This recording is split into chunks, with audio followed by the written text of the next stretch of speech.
do kategorii starší bude nejlepší a tím jsou Hasiči Majetín.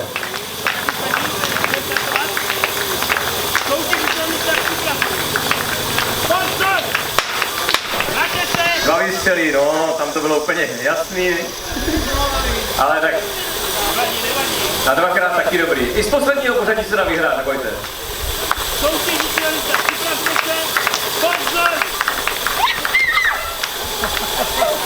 Ještě, že mu to nevystřelilo, tyjo. No, dobrý, no. Klidu!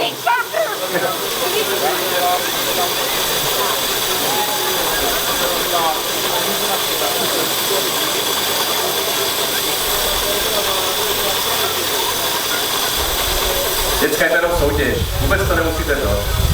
Takže opět na pohodu.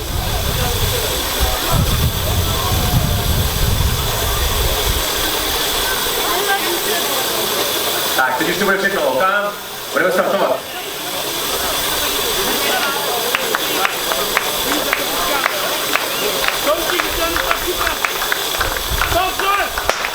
No výborně, tak to má vypadat.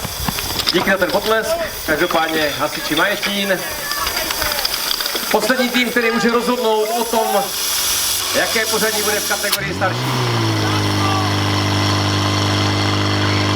No, nevypadá to úplně špatně. 20,43. Nakonec